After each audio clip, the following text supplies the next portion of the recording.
wa ṣá a fẹ́ fi ṣe sàárà anywhere tówó yẹn bá wà a fẹ́ ṣe anymore a wà interested in anymore wọn mọ́ sàárà ló kù tá a fẹ́ ṣe báyìí láti ọ̀la lọ a máa bẹ̀rẹ̀ sí ní máa dé àgàrà wa kó kúkú di woro sí woro ká bá yé gbogbo ẹ̀jẹ̀ ká bó.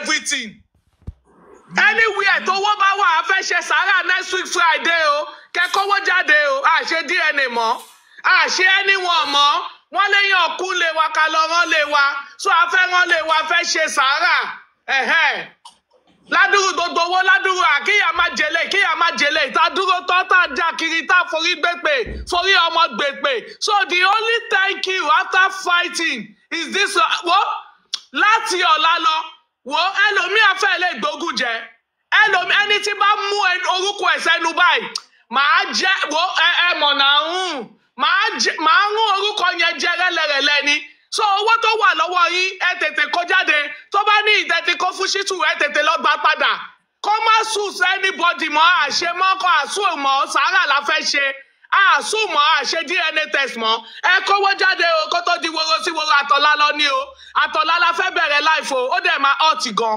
ó máa báàdì gan wà láì ó máa báàdì gan kẹ́ tètè kówó jáde àṣe anyone mọ́ thank you. Ẹ káalẹ́ madam kan ṣe o ẹ káalẹ́ gbogbo lé sexy me ẹ jọ̀ọ́ nítorí ọlọ́ ẹ ní sùúrù ẹ jọ̀ọ́ wàhálà yìí pọ̀ jù lóòótọ́ ẹ káalẹ́ madam kan fọ́n. Ẹ káalẹ́.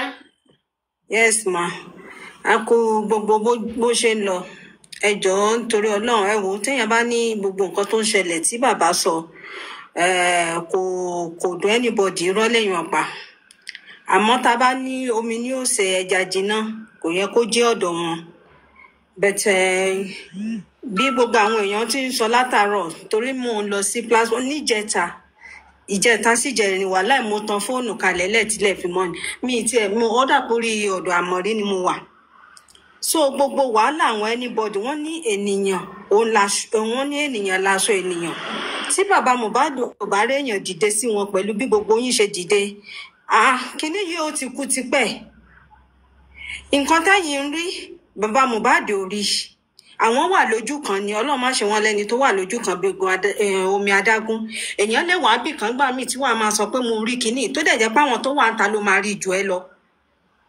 nǹkan tó ń ṣẹlẹ̀ nìyẹn gbogbo nǹkan táyì ń rí ẹwògbà tí ẹ ṣe tí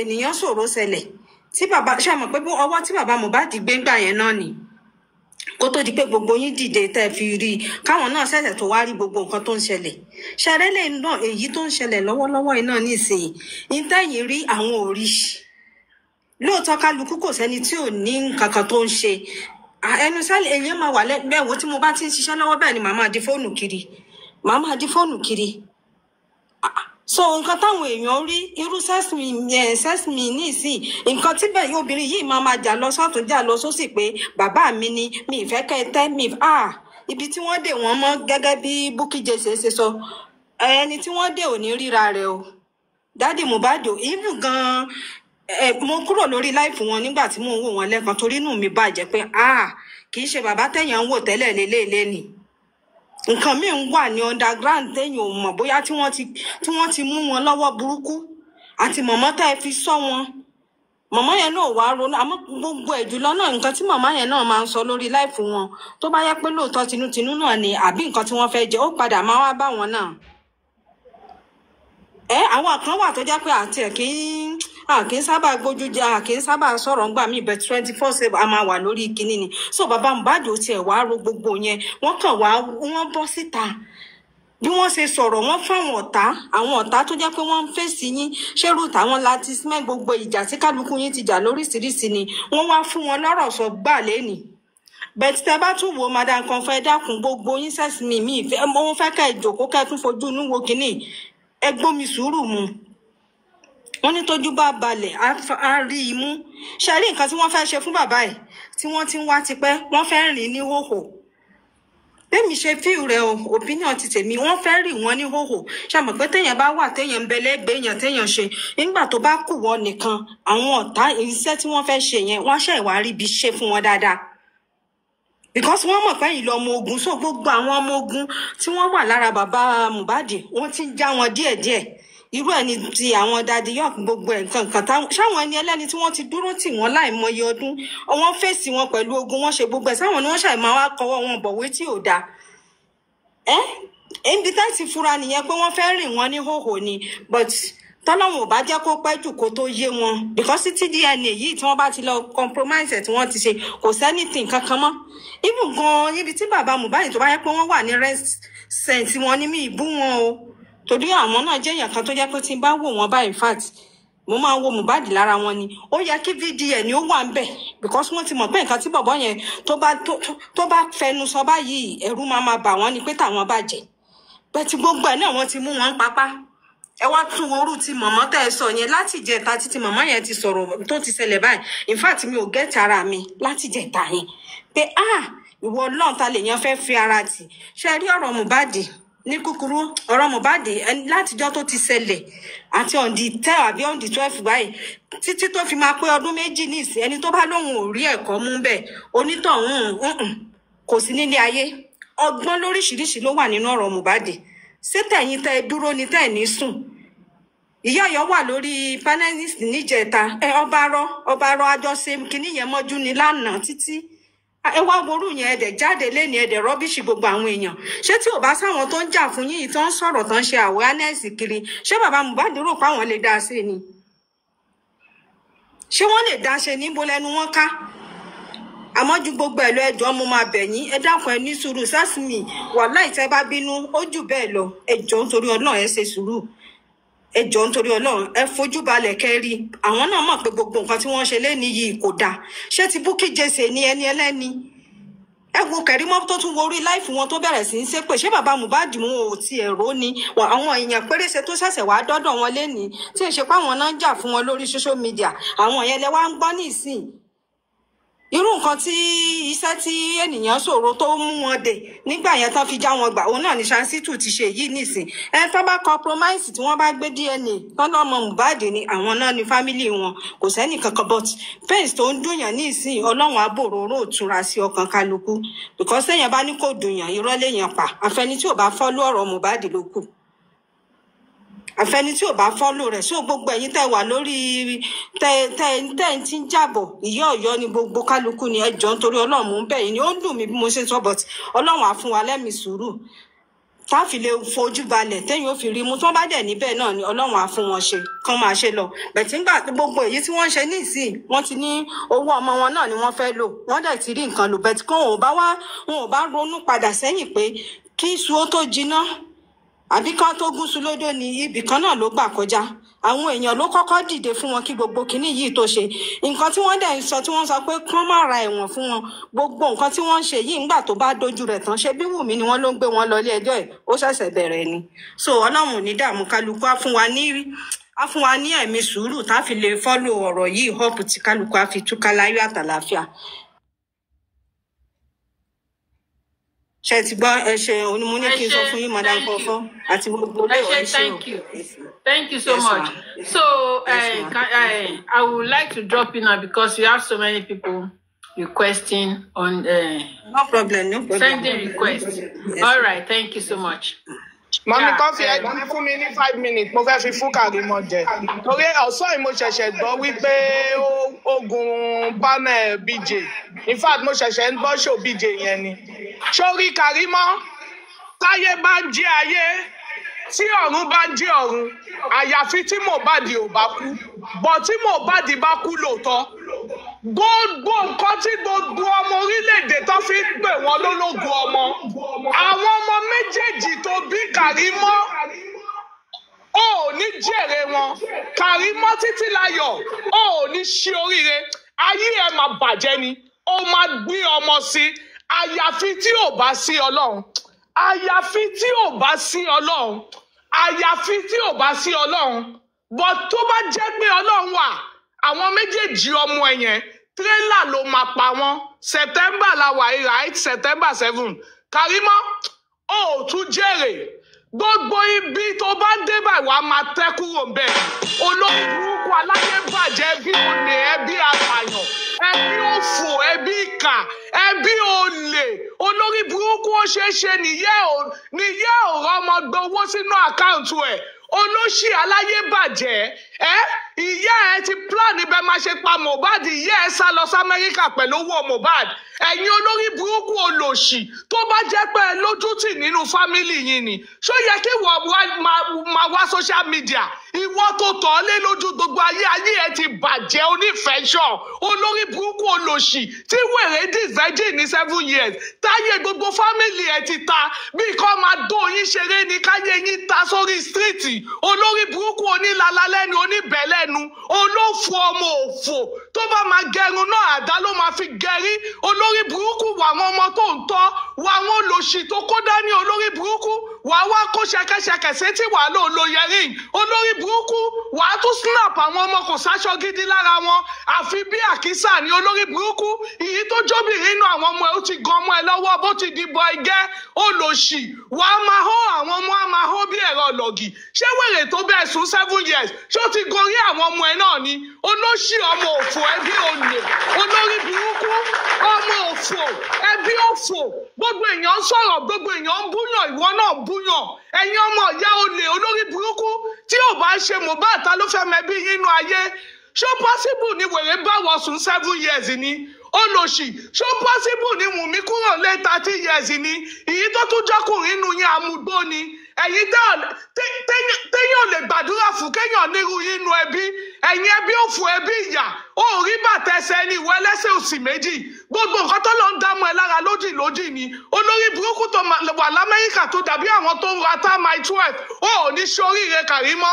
ó lò ṣì ìwọ tí Mohbad ti wọnú ẹ ìwọ á máa hó àwọn ọmọ ẹ á máa hó olórí burúkú kò sẹ́ni tó fẹ́ dákẹ́ fún kọ́nu wọn bí wọ́n ṣe ń sunkún làwọn ọmọ ẹ ṣe ń sunkún ó lò ṣì ọkọ ọ̀dẹ̀ tó fẹ́ wèrè lódì ìfẹ́jì yẹn ó tún gbà bíhùn sílé ó lò ṣì ọmọ òfò onílala lẹ́nu kírìmù ò bẹ́ẹ̀ lára mu aṣọ ò bẹ́ẹ̀ lára mu bàtà ò bẹ́ẹ̀ lára mu gbogbo ayé ẹ̀ lódì ni ó lò ṣì onírọ̀ ọmọ òfò ìwọ náà ló dá gbogbo ẹ̀ lẹ̀ ẹ bá bàbá sọ̀rọ̀ fún 8 hours ó tún padà wá bẹ̀bẹ̀ onírọ̀ ayé ọmọ òfò ọmọ tí ò ní ṣoríire ìwọ tó ò ní níláárí ìwọ tó máa ṣòfò Kàrímọ́ Ògúnbàwò ó máa ṣòfò ni ó ò ní ṣoríire ayé ẹ̀ máa bàjẹ́ ni táyé bá ń jáyé tọ́run bá ń jọ́run ṣọ́ra àwọn ọmọ méjì ọwọ́ ẹ̀ yẹn wọ́n ò ní jèrè wọn tírélà ló máa pa wọ́n ẹ̀sìn tí Mohbad ṣe ó kéré sí ìtàwọn ọmọ ẹ̀ máa ṣe ẹ̀yin ọmọ ìyá olè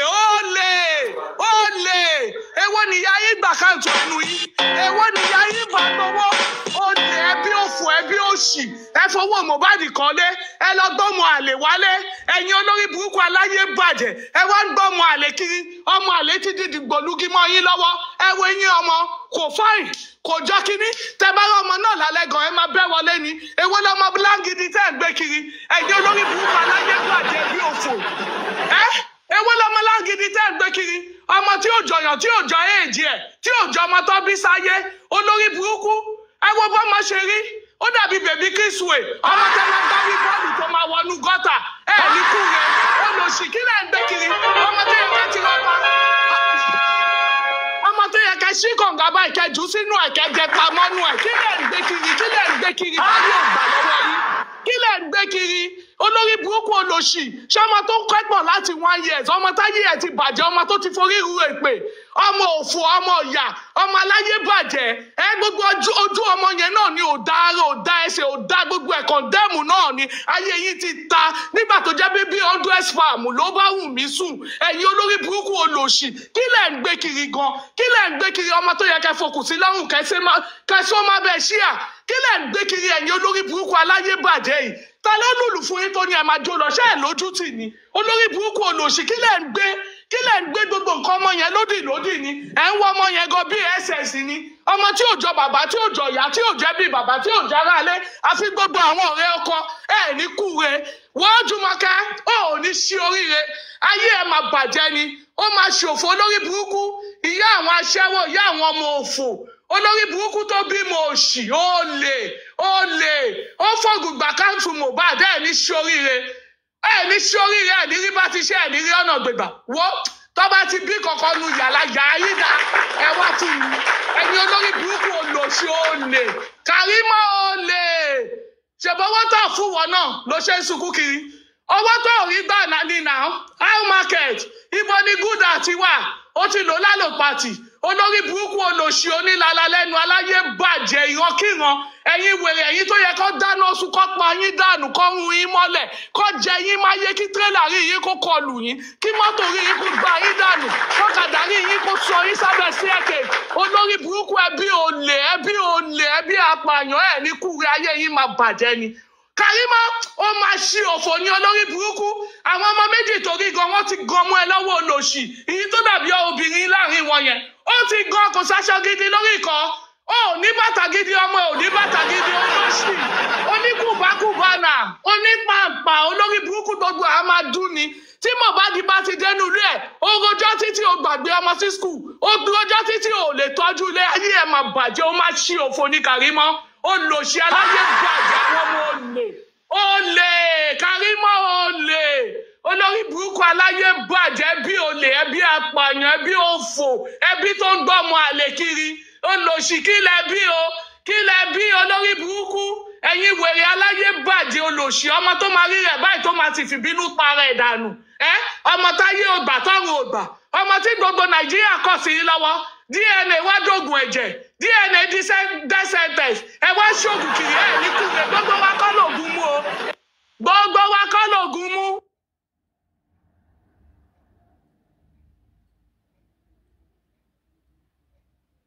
Gbogbo wa kọ́ lòun mú ẹ máa gbé bọ̀ wà lé àwọ̀ òfò àwọ̀ òsàn. Ó ní kúrẹ́ ayé yín máa bàjẹ́ ni olòṣì wọ́n ló gun platform BJ ṣé BJ ò pọ̀ létí ẹni àbáyé ìyá Ẹ̀jùmọ̀kẹ́ fẹ́ bàjẹ́ ni olórí burúkú olòṣì tó ń bímọ kiri ní ọkọ ní kúrẹ́ ẹ máa ṣí òfò ní ọlọ́ọ̀dún ẹ tí mo sí platform yẹn lọ́jọ́ yẹn olórí burúkú àwọn ọmọ wọn kírun àwọn olè aláyé bàjẹ́ ìyá yìí wá tilẹ̀kùn mọ́rí alákọ̀ọ́rí tilẹ̀kùn mọ́rí olórí burúkú mọ̀ lè bóde olórí burúkú àwọn aláyé bàjẹ́ àwọn ẹbí òfò ẹbí ìyá ẹbí àdánù ẹbí téèyàn gbọ́dọ̀ ní ìkọ̀kọ̀ pẹ̀lú ẹbí olè ẹbí aṣẹ́wó ẹbí tó ń pọ̀ ọmọ àlè kiri olórí burúkú olòṣì ó jẹ́ lọ wọ history ilé ayé ẹ̀ ìwọ ṣe jáde wọrí social media ìwọ tó yẹ kó wà nù lé kó para ẹ̀ dànù kọ́ ní kí ló ṣe é kó kọ̀ ló fẹ́ kú ọ̀rọ̀ ẹ̀ já síkú ọ̀rọ̀ ẹ̀ já sófò olòṣì aláyé bàjẹ́ ọmọ òfò ìwọ lẹ́nu tó fi ṣépè kiri ó lẹ́nu tó fi ṣépè kiri lọ ṣépè fún Ìyá Ẹ̀jùmọ̀kẹ́ tó gbé ẹlẹ́ ní 3 months hospital tó gbé ẹlẹ́ tó kọ̀ fi ẹlẹ́ dànù ọmọ yìí ò bá kú ó ti mọ̀ nǹkan tó máa dì láyé ní kúrẹ́ ayé yìí máa bàjẹ́ ni thank you everybody God bless you all ẹ ṣé màmá mi kàn fún.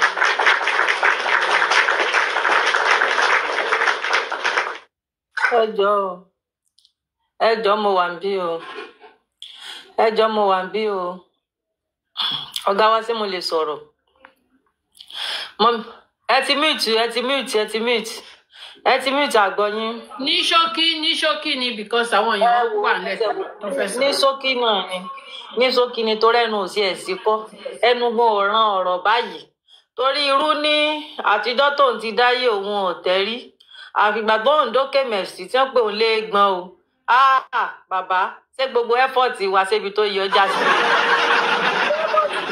i lẹ́nu tèmi ò sí ẹ̀ràn kankan báyìí o ṣe ni mo ṣàgánúlẹ̀ látàárọ̀ pé àbí ṣé mò ń dírìmù ni ẹ dákun sálà ni ṣé mo sì wà láyé ayé náà ló wà wúrà ayé náà ló wà tí bàbá sọ ni ẹ dákun ṣé bàbá ṣe wá yẹ̀yẹ́ wa ń ta ni bàbá ṣé gbogbo ẹ́fọ̀tì wa àwọn òṣùwọ̀n owó bàbá àwọn tó ń dáwó àwọn tó ń pariwo àtún torí yín alọ́ngbèpè kí gbogbo pílátífọ́ọ̀mù bàbá ṣébi tó yẹ kó já sí rèé bàbá wọn ní tó bá kọ wájú sí yín kẹta tó bá kẹ̀yìn sí yín kẹta tó bá mọ̀ pé yín nìkan mọ̀ tẹrù ara yín pa bàbá jẹ́ pé tí gbogbo ayé ń sọ yín tí wọ́n ń sọ tí Wùmí ń sọ tí àwọn tó kù àwọn olórí burúkú tó kù ń sọ bàbá ẹ má jẹ́ kó ṣẹ mọ́ yín lára bàbá kò ní jáàánú ẹ̀yin lẹ bímọ yín tó bá jẹ́ pé ẹ ti sẹ́tù rẹ̀ lẹ́yìn ẹ jáde síta ẹ mọ́dà wá pọ́blíkì láàmú ẹ jáde síta pé ẹ ti sẹ́tù rẹ̀ ó kálukú ògbó yóò kórí mọ́nú ilé rẹ̀ lọ bàbá kò ní ẹran tí ò yí òwò ọbẹ bàbá tó bá jẹ́ pé ẹ bá tún sẹ́tù rẹ̀ ẹ bọ́ síta ẹ sọ ìgbàgbé dúpẹ́ ti sẹ́tù ẹ̀ nínú ìgbà wa láàmú bàbá Bàbá tí wọ́n sì ní ẹ wá ṣe fún àǹfààní ara yín ni bàbá kó má jẹ́ pé kirikiri tó so Peter sọ́njọ́ sí bàbá ẹ má mà jọ ṣẹlẹ̀ lórí torí gbogbo tí Wùmí gbogbo tẹ́ ẹ sọ Wùmí fi pamọ́ ni o ó dé mọ́nú kúlà ni bàbá.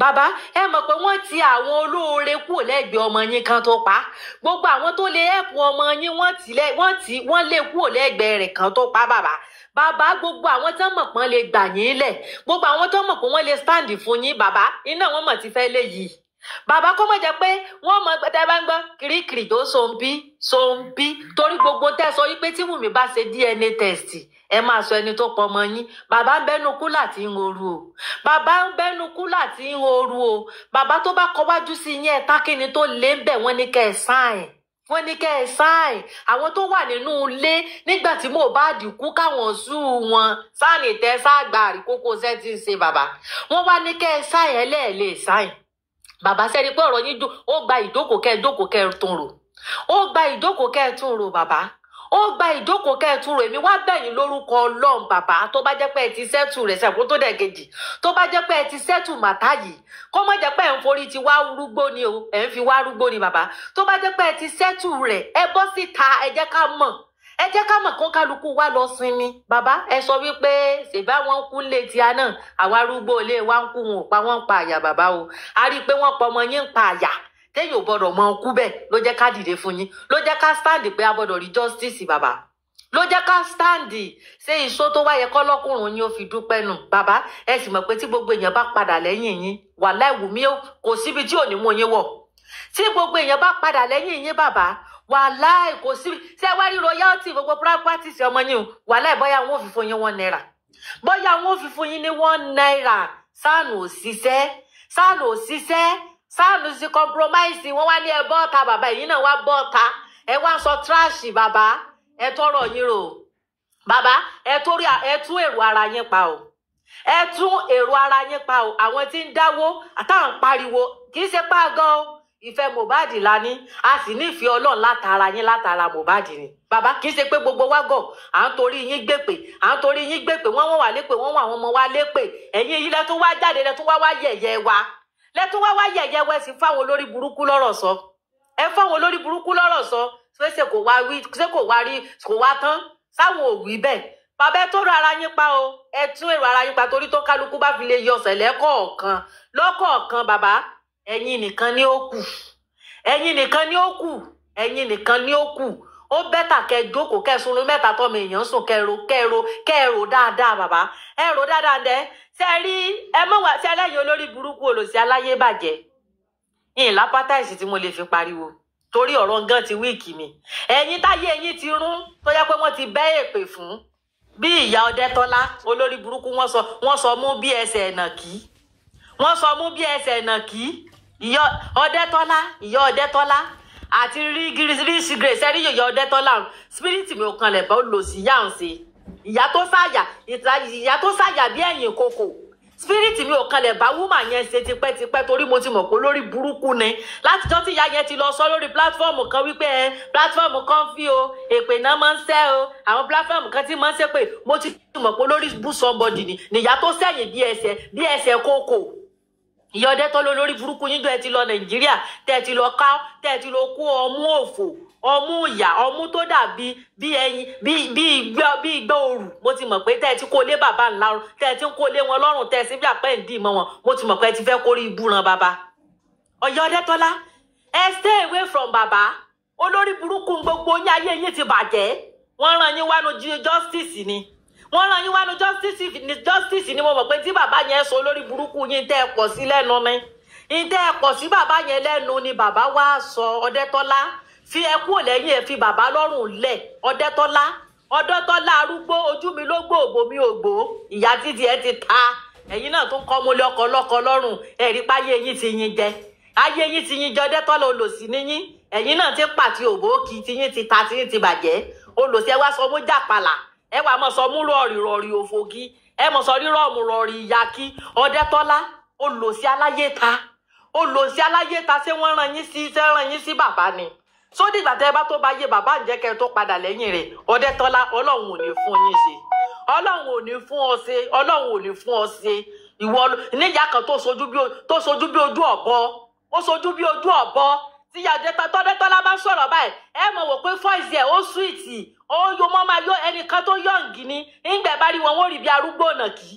ìgbẹ́ bá rí ìgbẹ́ rí wọn téèyàn rí ọ̀nà rí bí arúgbó nàkí tí yín ti ta Ọdẹ́tọ́lá tí yín ti tẹ fi bàbá Mohbad lẹ̀ ẹ fi bàbá Mohbad lọ́rùn lẹ̀ kí ló dé ìtẹ́ pọ̀ sí bàbá yẹn lẹ́nu bàbá yẹn sọ síta sáyé yín fẹ́ run tí yín fẹ́ bàjẹ́ ni ṣé tí yín fẹ́ bàjẹ́ ni sọmọ yín ló kú ni tó lórí burúkú yín fi kọ́ mú òfò ọmú ìyá ọmú jápàlà bí ọmú ẹlẹ́dẹ̀ tẹ́ kó lé bàbá lọ́rùn ẹ lẹ lọ kí bàbá ni o ẹ lọ chẹ́ẹ̀kì bàbá ni o ẹ lọ wo bàbá ni olórí burúkú yín nǹkan míì lẹ́fẹ́ lọ ṣe nǹkan míì lẹ́ lọ́n ṣe ẹ̀yin títí yín ti bàjẹ́ gbogbo yìí olórí burúkú olóṣù olójú hun jọ ó ṣàtẹ́lẹwọ́ bí àtẹ́lẹwọ́ kọ̀ǹkọ̀ ó sojú bí àtẹ́lẹwọ́ kọ̀ǹkọ̀ aláyé ta ẹ̀yin aláyé bàjẹ́ yìí ẹ fi bàbá yẹn lọ́rùn lẹ̀ ẹ fẹ́ lé àwọn èèyàn kúrò lẹ́yìn bàbá yẹn ni kẹfì wá ráyè kẹfì ráyè ṣe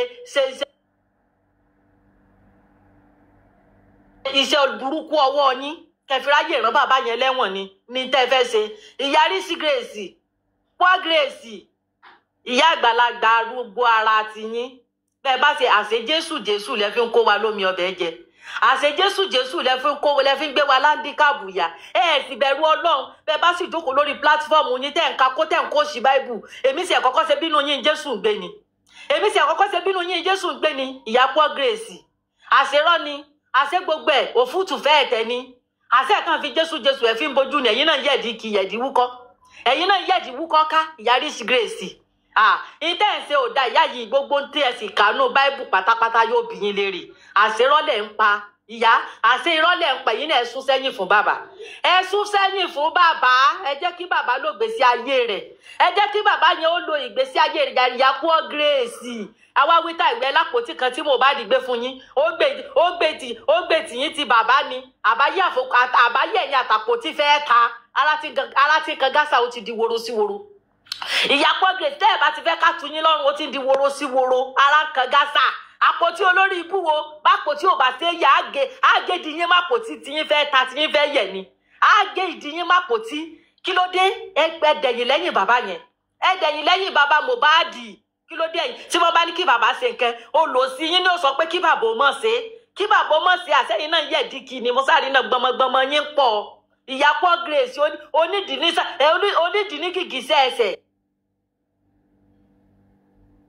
onídìí ní gìgísẹ̀ ẹsẹ̀ gbogbo òdìtẹ́ náà ló ti jókòó kalẹ̀ tán àṣẹyìn náà yẹ̀dí wúkọ́ ni àṣẹ ní mọ́tìfù àṣẹ Amẹ́ríkà UK wù yín lọ yá ẹ lọ farúgbó ara fọ pátá UK irú yín náà wá UK ẹ ń sáré UK kìsẹ wọ́n ti ra pósí sí yín lẹ́sẹ̀ wọ́n ti ra ẹlẹ́sẹ̀ 4 pósí wọ́n ti rà sí yín lẹ́sẹ̀ ẹ̀yin olè ẹ wà pọ́sítà ẹ mọ̀ ká báìbù ẹ mọ̀ kó sí báìbù gbígbà pé inú yín ni Jésù ti bí irú yín ni Màríà ti bí Jésù ẹ mọ̀ ká báìbù gbígbà pé inú yín ni Màríà ti bí Jésù àṣẹ lórí irọ́ ni ẹnì kan ò lè wá fi búrẹ́dì kó wa lómi ọbẹ̀ jẹ mọ́ béèyàn kan bá gbé Jésù kan wọlé kó mọ wàásù fúnra ẹni ìyá pọ́ Grace ẹ mọ wàásù fúnra yín ni ṣé tí Jésù kọ yín nu ṣé tí Jésù kọ yín nu ẹ̀yin stand with Ṣítù wèrè àbí kò jọ fẹ́ yẹ̀ yín méjèèjì pọ̀ àbí kò jọ fẹ́ yọ yín pọ̀ ìyá tẹ̀ ṣe pé ń gba pọ́nrán Ṣítù ṣé ṣe pé ń gba pọ́nrán Ṣítù àbẹ́ ẹ ti gbowó tó dá lẹ́yìn lẹ sọ pé for dọ́kúmẹ́ǹtì bàbá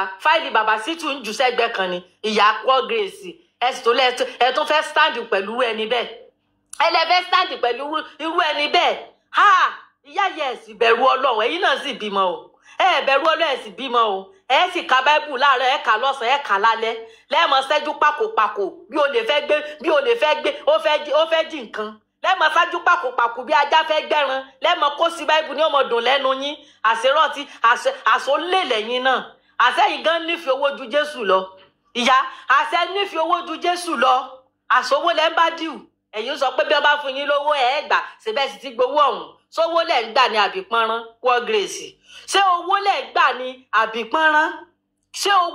ní àbípọ́nrán àwọn tó wá fi tinútinú tó jẹ́ ní olú ìwà justice fọmọlọ́mọ ẹ̀sìn ń tàn wọ́n gbọmọgbọmọ wọ́n ti gbé mọ́là ṣẹ́jú wọ́n ti gbé kọ́pá Ìbàdàn ya Èkó yá pẹ̀lú sùn Adéwálé kọfà sùn tí wọ́n bá kó sí nídìí wọ́n mọ̀ ṣe yẹbẹkí lẹ́yìn wọn pọ̀ ní ó pè ká àṣẹ ìyá àṣẹ ní mọ́tìfù àsẹ́yìn náà ẹ mọ̀ tẹ́ ń bá lé Èkó àṣẹ mọ̀ tẹ́ ń bá lé Èkó ẹ tún lọ àtìgbà tán tí ata àti rí yín lóde sansi tí wọ́n ti ní ìyá yìí ti ń dóko lọ́ọ̀yà ìyá yìí ti ń dóko lọ́ọ̀yà justice ti lọ yín ti ń dóko Sànù justice ti lọ lẹ́fí tí Sànù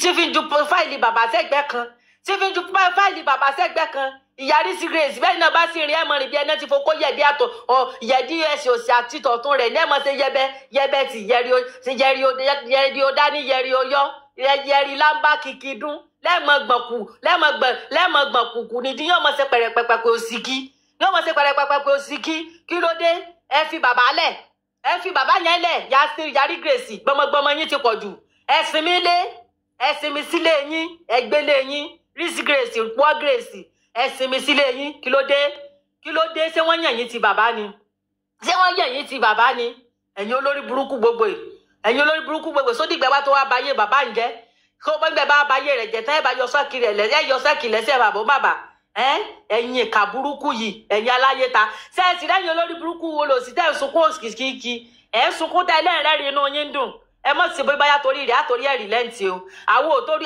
ẹ mọ̀ sí bóyá torí àtòrí ẹ̀ àfìlà rìlẹ́ǹtì rárá ó dìgbà tí Wùmí àti gbogbo mọ̀lẹ́bí rẹ̀ tí wọ́n bá kúkú gbóná tí wọ́n ti rú kú gbóná tí wọ́n fi pa Mohbad ká tó rìlẹ́ǹtì ó dìgbà tí Wùmí àti mọ̀lẹ́bí ẹ̀ bá tó kúkú òfò tí wọ́n kúkú ìyà tí wọ́n kúkú oró ká tó dẹ̀yìn torí irú ẹ̀yin olórí burúkú kan ti dùn pọ́lọ́ mú wọn bàbá yẹ̀yẹ́ wọn bàbá ò yẹ̀yẹ́ ti ya bàbá ò yẹ̀yẹ́ titi wá Mohbad yóò sì rí justice tí Mohbad bá wá rí justice sọ lórí burúkú yín ṣẹ̀ṣẹ̀ mẹ́kún ti yín sun ni ẹ ṣẹ̀ṣẹ̀ mẹ́kún yín sun ni ẹ̀yin olórí burúkú aláyé bàjẹ́ Wùmí ló pa Mohbad kò sí kankan yẹ kíní kankan yẹ Wùmí ikú gbóná ni straight ikú oró ni straight fún ọ ìwọ olórí burúkú ọmọ òfò ìwọ olórí burúkú ọmọ àdánù ọmọ ìyá tó bá pa Mohbad ni irú àwọn ọdẹ tó ọlọ́mú bí ọmọ ajá àti poor Grace táwọn náà yẹ̀dí wúkọ́kí irú wọ́n lè máa fi ọpọlọ bàbá ń ṣeré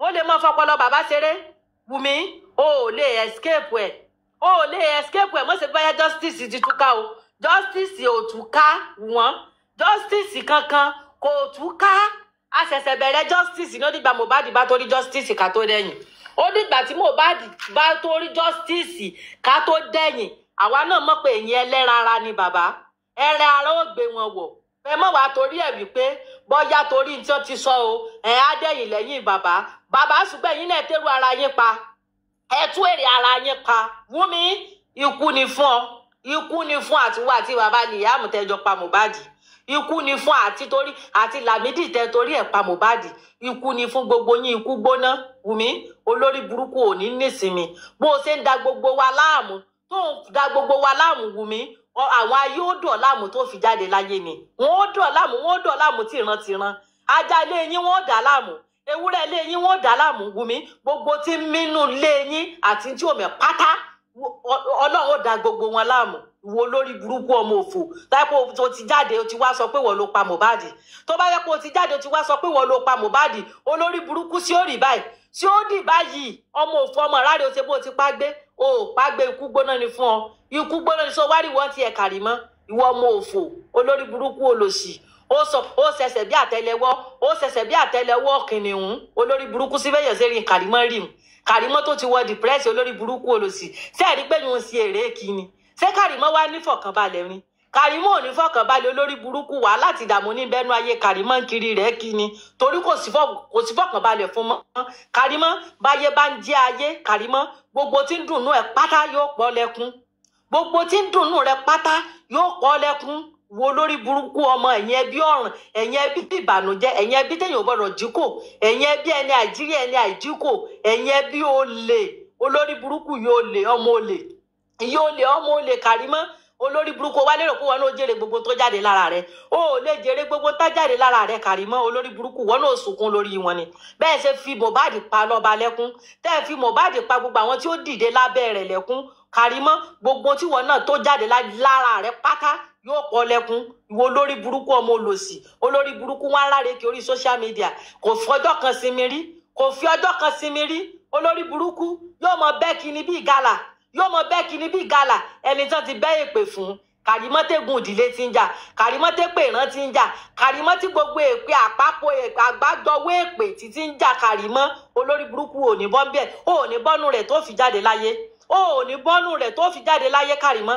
Àdàbí tí wà tàbúrò rẹ̀ ò bá mọ kú tó pa Mohbad, àdàbí tí wà tí àbúrò rẹ̀ ò bá mọ kú tó pa Mohbad Kàrímọ́ ń lo lè nífọ̀kànbalẹ̀, ṣùgbọ́n tó mọ ò ní nífọ̀kànbalẹ̀ tó fi jáde láyé ẹkún ìpayín kékeré Kàrímọ́ ń ló mọ̀ sùn yóò wọnú ayé ẹ̀ olórí burúkú. Gbogbo ọdún tí bá ti ń bọ̀ láyé kò ní jọ́dún dùnú fún ọ àti wọ àtẹ̀bí ẹ̀ Kàrímọ́. Gbogbo ọdún tí bá ti ń bá yín láyé àti wọ àti Jùmọ̀kẹ́ àti wù wọ́n àti olórí burúkú Àjímọ̀ Kàrímọ́ kò ní jẹ́ ọdún dùnú fún yín. Inú ìbànújẹ́ inú wàhálà ẹkún ìpayín kékeré lẹ́tì mọ̀ ṣe ẹ̀yin olórí burúkú ẹbí olè, ẹ̀yin ẹbí serial killer apààyàn, ẹ̀yin orogún ológun dẹ̀bìtì àyàlú olórí burúkú, orogún ológun dẹ̀bìtì àyàlú Àjímọ̀ olórí burúkú olòṣì ìgbà 250,000 lórí ọmọ àlè olórí burúkú. Ẹ ti ṣe bẹ́ẹ̀ rí múgùn, ẹ ti ṣe bẹ́ẹ̀ rí múgùn Àjímọ̀ sórí gbogbo gbèsè ìṣẹ̀mí ayé yín tó kù wà lẹ́nu sàárè lẹ́ẹ̀tì lò, inú sàárè lẹ́ẹ̀tì lò ẹ̀ ní nísinmi. Ẹ wo mo dálé fáwọn tó kù náà justice for Mohbad láàrí gbàlagbára Ọlọ́run, láàrí justice gbàlagbára Ọlọ́run. All right, thank you. Mama T Posh, Ọpẹ́yẹmí Ìyá Ọ̀yọ́, ọmọ Ẹdó. Hello, Mama mommy. T Posh, Ìyá Ọ̀yọ́, ọmọ Ẹdó. Yes, mommy. I'm here. Good evening, ma. Good evening, everyone. Well, Yeah, the mood that I am now. I don't want to speak English too much. Mommy Comfy, calm down. Just try calm down. God will take control. I want also use this opportunity to beg everybody. Make we take them easy, small, with Baba. Only God know everything where they happen right now. Which I just want to tell Baba be say, may no say we come this justice for Mohbad, for me in particular. Now, as we see as Mohbad by was not just the case, but the way where they treat the matter. We see say Mohbad by, but they don't really handle them well. And to worsen the case, Mohbad by, we can still see as they won't put the whole thing, they rob you. When be say most of us don't they see the truth. Baba, now make we join. Say they no just fit carry, they change things for our eyes like that. Things no fit they happen. May everybody just close eye, pretend like say this thing where they really won't do now. Say now so it's supposed to be. Baba, now make we stand up, say it no fit be like that. We get children, we get brothers, we get people. Now so it go they be. As the matter they go on, we never even know say WhatsApp group, the way don't they put narrative there, say Baba, say na him pa him pikin.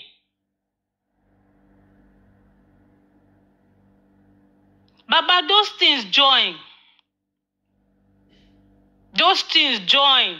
Why we join this J4M. What it could happen? The love what we get for Mohbad, we extend them to you to give you that strength because we know them. We know sinners so them be. But we no angry, Baba. We no feel live like that again. It don't too much for this country. We no feel live like that. Now we say we no go agree. We go find waiting really happen. Who buy Mohbad? Now we take join, Baba. I know say gas things they be. Sometimes it no day as you plan am. It just be say today. Again, as you just say talk, when we say most of us, the thing just put us off. But nevertheless, Baba, we really there for you. We love you. We won't make you succeed. May they no use their power to press over you. Now make we day here, Baba. I know, say, inside of you, you know what to do. And you know everybody where don't stand up to fight with you, to get justice for your son. Say they mean and well. Because they no fit tell me, say one thing can't happen now. Say one thing change. Or somebody, they threaten you. Say, if you no do as they talk, say one thing go happen. Baba na lie then talk. They threaten you. They do that one, not lie. What do you do? Say because you are say who by my pikin? Now question where every mother, every father, everybody go ask Baba. What do you do? I've been when the whole world, when they try to convince the whole world, say, now you buy your pikin, when they know say then they lie, they just purposely bring that narrative up. What do you do? I've been when Wumi go eat full chicken on top of your pikin head, say make you take do as I say. Now Karimo talk am, now she tell us. It no fit happen. Now that one, what do you do? What you want bring that one? Wumi buy Mohbad. If you not buy and why we never know what thing happen? With all the powers where they stand, now that one they say they threaten you, Baba. No giving. No giving. No giving. Baba, now lie then talk. Wetin Wumi don't do you never do quarter to ram. Wumi and her family, they carry your pikin, squeeze in generation common for a life.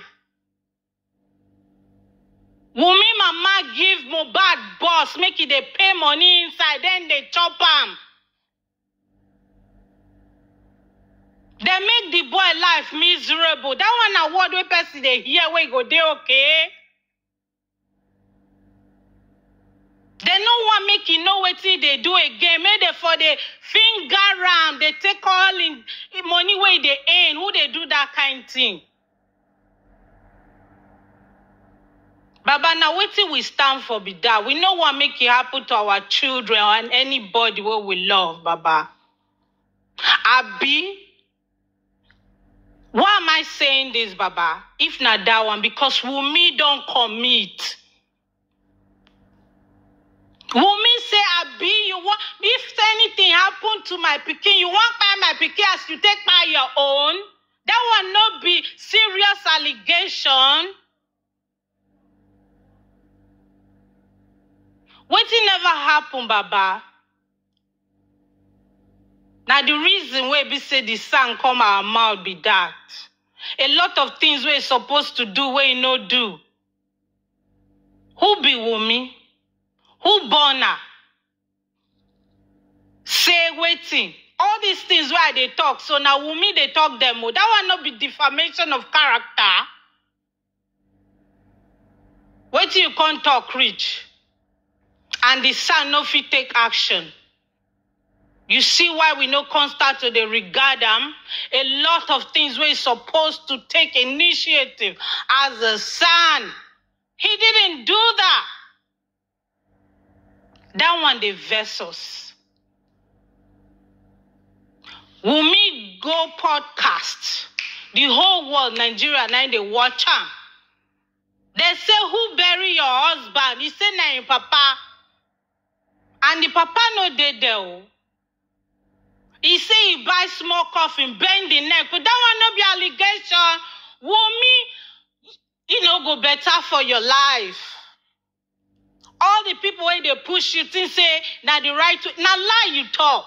A lot of things they against you. Make your people they hear. Make them they tell you, say, you never ready. Because all these things still they record, they wait for you.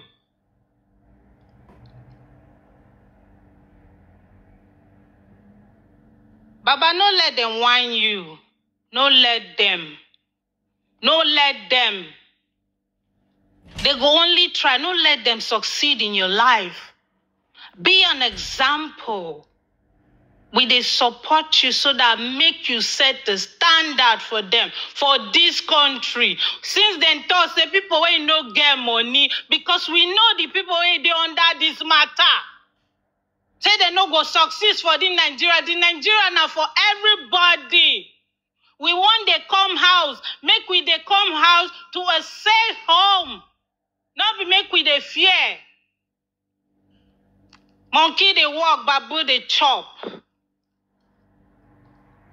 Those family, no let them get hold on you. They are witches and wizards, demons in disguise. When you no give them chance, Baba, they won't succeed over you.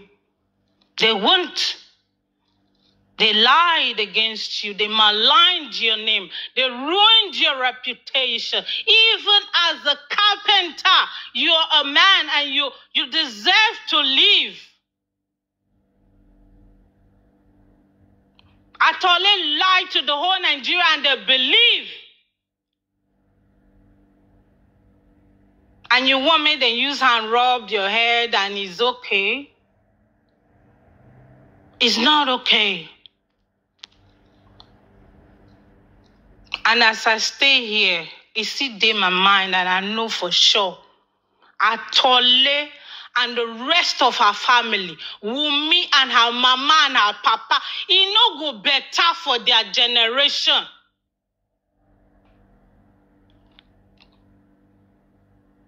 Their life don't useless as then they so. Baba, I know you know what to do. Despite the fact, I love you. And may God keep you safe. Thank you, Mommy Comfy. Thanks, everyone. God bless you. Thank you. Thank you so much, Mama Tiposh. Thank you.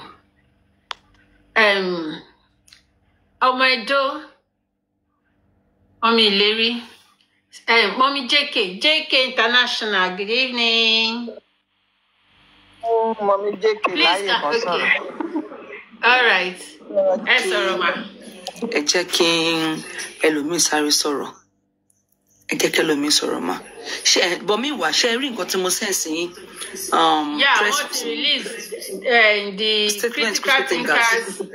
Okay. Yeah, the critical thinkers are out of this thing. They're out of it. All right. So can somebody talk? Can someone else?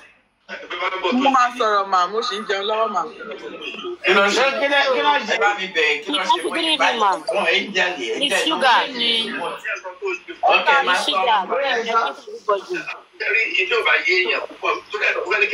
Who is speaking? Please, It's Sugar. Okay. Good evening, you want to say something? I greet everybody.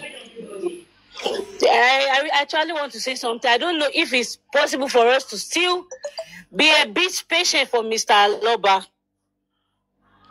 Because I believe what is going on right now is not ordinary. Honestly. We are all seeing that whatever they are doing is for them to shut down the case in any way they can. You get what I'm trying to say, ma? So if there's any possibility for us to just still calm down to see what is going on completely before we take actions or like, you don't understand what I'm trying to say, man. Let's just be patient a bit. That's what I'm. And again, with prayers, it is only prayers that can do this. Only prayers.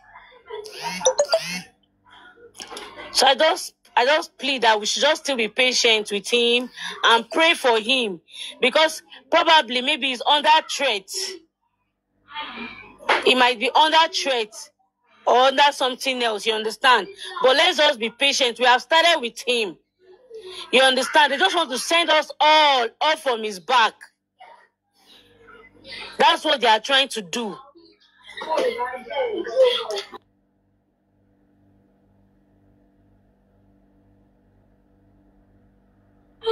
Those people who cried Mohbad are very, very dangerous. That's what you guys don't know. There is nothing they will not do just to shut down this case. So that's what I have to say, ma. Thank you. All right, thank you so much, Sugar. God bless you. Mom, okay. Who else? Okay, so the critical thinkers said they are stepping back. That they are stepping back. So let me just read what they put out there. Critical thinkers, our final position on justice for Mohbad. From the very beginning of this struggle, we the critical thinkers, stood firm beside Babaloba, the father of the late Ileroluwa Aloba. We made our choice because we believed and still believe that he was not in the house where this tragedy occurred. Our mission was simple but resolute, to ensure that those who were in the house on the day Mohbad were brought to book. Over the past year, we have given our strength, our voice, and our platforms to support Babaloba.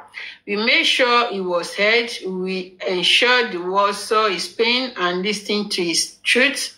Every interview on national TV, radio, newspapers, every appearance and every opportunity given to him was anchored on one goal: justice for Mohbad, by holding accountable those present in that house, as even his partner Wunmi confirmed that he RIP there. But today it has become necessary to draw a line and speak plainly to all justice seekers. We are taking a full step back from the justice for Mohbad struggle. We strategize the plans and the direction of this fight are no longer in our hands. For this reason, no one should expect anything more from critical thinkers in this pursuit. We have done our part and we bow out with clear conscience. We also state unequivocally that we have nothing to do with the DNA process, and will not take responsibility of it. Okay. We also state unequivocally that we have nothing to do with the DNA process and we take no responsibility for it. Our name should not be dragged into matters that do not concern us. As we step aside, we wish Mohbad's father strength and peace. We hope that every truth seeker hopes that justice, in whatever form it may come, will prevail. To everyone who has stood with us on this journey, we say thank you for your love and support. History will remember where we stood with this. We take our bow, signed by Oluwatosin Olaide, Bayo Billions, and Honorable Yogdadi. Critical thinkers, we spoke, we stood, we step back. So they said they are not taking any responsibility over the DNA. So if there's anything occur in the nearest future, their name, critical thinkers, should never be mentioned. It should not be dragged into it, that they are stepping back. So that is the bone of contention. Oh God. So that is just it. Case closed, Abby. Case closed, though. So sad, so sad. Very sad, Mommy Con. Actually, because now everyone knows this is what Sanshito wants. Because I think he's just intimidated by the new lawyers that came up. Why do they need permission from you? Are you the one paying them? They are not working for you. Those initiatives they took, you couldn't take them. Another lawyer stepped up to take it, and you have a problem with that? I beg, Joe.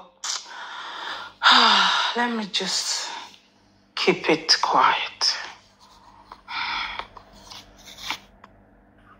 So they should all those money that we collected should be returned back. The money collected should be returned back, Abi. Thank God the money was. Ogami, paroma. Come return owó DNA. Don't save fún DNA. Come return it. So your daddy said he will be live tomorrow 6 p.m. Maybe he wants to talk about everything. You know, we have to hear from him because all this while they've been asking him to keep mute, to keep quiet, don't say anything so that everything will not scatter. But Baba Mohbad himself has come out to scatter everything, to lay everybody off. So let him just come out and say what maybe the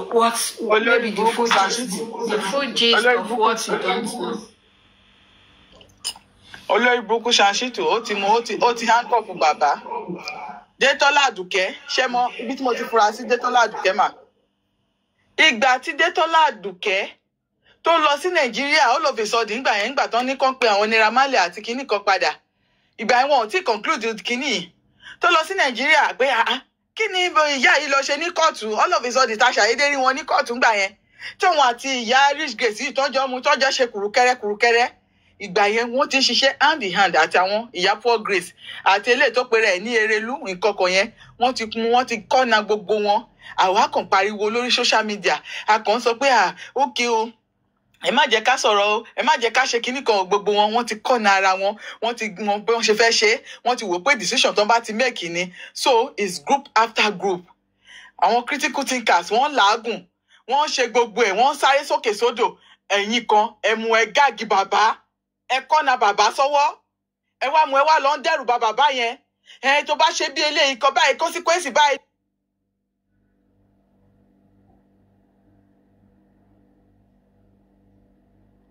Ẹ lọ ṣẹ̀rù bàbá yẹn ẹ kó ìjayà ìbẹ̀rù ẹ kó wọ bàbá yẹn nínú sódà kí bàbá yẹn kó má bàa mu kó má bàa ṣe the needful kó má bàa ṣe the right thing. Ẹ má jẹ́ tàn yín Sanshito ó ń ṣiṣẹ́ in favour of Wunmi ni. Ẹ rántí ìgbà kan tí olórí burúkú Sàn yìí tó mu tí Odúmọ̀ṣù tí a sọ pé àfẹ́ Odúmọ̀ṣù mọ́ ìkọ̀kọ̀ tí Odúmọ̀ṣù wá sọ pé kí bàbá jẹ wọ́n ní 9 million pé kí bàbá san ṣé mọ̀ pé Shittu yìí sọ pé kí bàbá lọ san owó yẹn kí bàbá lọ mẹ́ẹ̀kì kínní kan pẹ̀lú Shittu pẹ̀lú Odúmọ̀ṣù tó lọ sọ gbogbo náírà dáadáa ẹ ní kínní kan Múyìwá gan olórí burúkú ni Múyìwá ó wà wí ẹ gbogbo nǹkan tó ń ṣẹlẹ̀ yìí olórí burúkú ni Múyìwá olórí burúkú aláyébàjẹ́ ni ẹ wá tọ́ ẹ pẹ̀lú emotion àwọn èèyàn gbogbo àìsàn àìwú àwọn èèyàn ẹ kò rẹ́díkù ẹ̀ ní ẹ̀yìn group of people kan ẹ̀yìn àjẹ́ ìyá àjẹ́ àràbùkà òṣì kan ẹ wá lọ ń gáàgì bàbá yẹn lọ́mọ ẹ lọ ń dẹ́rù bá ẹ lọ ń ṣe kankan torí àkọ́jú tó bí mo ṣe ń gbọ́ wọ́n ní bàbá ti fẹ́ sáìn kínní ìtẹ́lẹ̀ kó tún di pé àwọn olórí burúkú àwọn tí wọ́n kórora yẹn ní àwọn Detola Rich Grace Erelu kíní kan gbogbo wọn tó kóra wọn pọ̀ tán lọ sọ pé kí bàbá má sáìn kíní ìgan máa pẹ̀lú olórí burúkú Múyìwá yìí ó pẹ̀lú àwọn tó ṣiṣẹ́ ibi yìí. Ìgbà tí bàbá mu tó ń sọ̀rọ̀ mo ní wọ́n ti padà gẹ́ẹ̀tì bàbá pé no this is not bàbá ṣe rí gift tí Erelu tó lọ gbé fún bàbá láti yẹn ibẹ̀ ni wọ́n parí iṣẹ́ sí torí ọ̀rọ̀ DNA yìí dẹ̀ ni wọ́n fẹ́ kí DNA yẹn kó rí the light of the day. Wọ́n fẹ́ DNA yìí òun ni wọ́n ṣe gbé ogun yìí dìde DNA yìí gift tí ìyá yẹn tó lọ gbé fún bàbá ó ní nǹkan tó ń ti ṣe sí ara gift yẹn. Mo dẹ̀ rántí ìgbà kan tí sista Tóyìn tó ń pariwo bàbá ẹ má gba gift lọ́wọ́ anybody o ẹ má ṣe kinní kan o mo wá gbé gift fún bàbá yẹn, wá tún gbé kámẹ́rà tí eré ló kò ní kúlù fún ẹ, kò ní dá fún ẹ. Àti wọ́ o, àti Ṣítù o, àti Détọ́lá o, gbogbo yín. Mo ti sọ, mo ní ìyá ìyọwẹ́ ò mọ́ ní Détọ́lá yẹn. Mi tètè fura sí Yaris Grace náà ń tiwọn. Mi mọ̀ pé ọ̀ndají ni wọ́n ti ń ṣèwà ìbàjẹ́ tiwọn. Mi mọ̀ pé inú gúrùpù wọn ti ń ṣèwà ìbàjẹ́ tiwọn. Bọ́ ṣe rí ìyá Détọ́lá yìí gangan, mo ti mọ̀ tipẹ́tipẹ́. Mo call attention àwọn èèyàn sí gan. Ó sì tún ní ìyá kan báyìí tó máa change orúkọ, mo mọ̀ ìyá yẹn náà gan. PS dídì táàgì ẹ̀ ní nǹkan tó jẹ́ kí n mọ̀ ti Détọ́lá ní pé ìgbà tó conclude ìkíní quest no kò ṣe yẹn first one mo wà ní kíní àwọn tèmi with my Ganusi mo list sí wọn tó bẹ̀rẹ̀ ní drag Détọ́lá tó ń bú Détọ́lá pé olórí burúkú pé ó wà ní Nàìjíríà wọ́n bú torí pé wọ́n rí fídíò ẹ̀ pẹ̀lú poor Grace rich Grace wọ́n bú torí pé olórí burúkú pé ó fẹ́ mú pé ó fẹ́ wá ṣe kíní councillorship ó fẹ́ wá ṣe kíní kan máa wò pé what bí a ṣe chairmanship àbí kankan ni mo ní what so this woman was a politician ibẹ̀ mo ti wò pé no this is not the right person tó máa sọ pé òun fight fún justice torí pé anybody tó bá sọ pé òun fẹ́ fight justice ní justice yìí kò lè jẹ́ politician kó favour wa torí pé kí ni òun fúnra rẹ̀ gan máa fẹ́ ṣiṣẹ́ fún àwọn bàbá tó wà lókè ni which is àwọn bàbá Liam and co tó jẹ́ pé wọ́n á ti meet wọn á ti meet àwọn governor Sanwó-Olú gbogbo wọn á ti meet wọn so that pé kò lè ní support wọn and it's under APC government under APC òun ló ti gbé kinní tí wọ́n sọ pé olórí burúkú ẹ̀ pé kò lè wọlé kinní kan mo á wò pé no Détọ́lá Alábọ̀dé ni. Ẹlẹ́ẹ̀kejì ibi tí mo ti wá wò finally ní ọjọ́ tí olórí burúkú gbé kinní verdict ẹ̀ jáde ní Ṣótòlú tó sọ pé tó lọ sí platform General Avengers lọ́jọ́ náà. I'm so happy. I was so happy pẹ̀lú pé bó ṣe jẹ́ pé kinní nọ́ọ̀sì yẹn náà ní kó máa lọ. As in, ó wá ṣí kámẹ́rà. Détọ́lá ó ṣí kámẹ́rà lọ́jọ́ yẹn níbi tí inú ti ń bí everybody pé why tó fi jẹ́ pé ìyá ẹ̀ máa sọ pé òun happy pé nínú gbogbo àwọn tó wà nílé yẹn kò sí anybody tí. In that day, I despise her. I was there. God bless you, ma. God bless you, ma. Wọ́n wọ pé among the old people in that house that day, in the house the day Mohbad die, olórí burúkú Ṣótóbi kò rí kankan bring out pé okay o ẹni yìí pé kinní kan Wùmí ò sí níbẹ̀ Wùmí tó jẹ́ number one suspect kò sí níbẹ̀ kò sí Dàróṣà kò sí Àdúrà kò sí ẹ wá sọ pé you were so happy only I was so happy bó ṣe sọ nìyẹn that the nurse is the one going down for it ìgbà yẹn ṣe mọ̀ pé group chat ò tí jáde pé I was so happy that the nurse is going down for it ọba mo bá ṣí kámẹ́rà ó ṣí kámẹ́rà ló bá jókòó ló ń jẹ nǹkan lẹ́nu tó ṣẹnu pàṣà tó ń ṣe kinní kan ó tún wá mute ara ẹ̀ lọ́jọ́ yẹn ẹ dẹ̀ mọ̀ pé èmi gan moderator ni mi ní ọ̀dọ̀ General Vengeance kò ní mute anybody tó bá ti fẹ́ sọ̀rọ̀ ó máa interject wọn kò ní mute anybody tó bá ń sọ̀rọ̀ á interject wọn inú wa ń bí mi bí mo ṣe mute ìyá yẹn lọ́jọ́ yẹn nìyẹn pé ẹ kàn mute ara yín sílẹ̀ ẹ sọ̀rọ̀ panelist mi máa sọ̀rọ̀ ẹ̀yin máa interject pẹ̀lú gbogbo ọ̀rọ̀ òṣìṣẹ́ wá sọ yìí ìgbà yẹn mo ti wò pé ìyá yìí sẹ̀ ó dì lọ́wọ́ ó dì lẹ́rù so Détọ́lá yẹn èèyàn ibi ni bàbá bébì ló ń ṣiṣẹ́ fún Détọ́lá Erelu Yaris Grace àṣẹ àmọ̀ pé ọ̀ndají ni àwọn ti mú tán ti ṣe kí gbogbo ti wọn wọ́n ti parí iṣẹ́ titi wọn wọ́n wá mú wọn ṣe mo fẹ́ tẹ́ wọn lọ́rùn tí wọ́n bá fún yín lówó ẹ máa gbà á wáì ẹni tí wọ́n bá fún yín lówó ẹ máa gbà á ẹ tún sọ pé fáì wọn tí wọ́n bá ti gbé wá pé fáì bàbá pé wọ́n máa jù sí abẹ́ kínní ni pọ̀ pé ẹ ṣì máa support wọn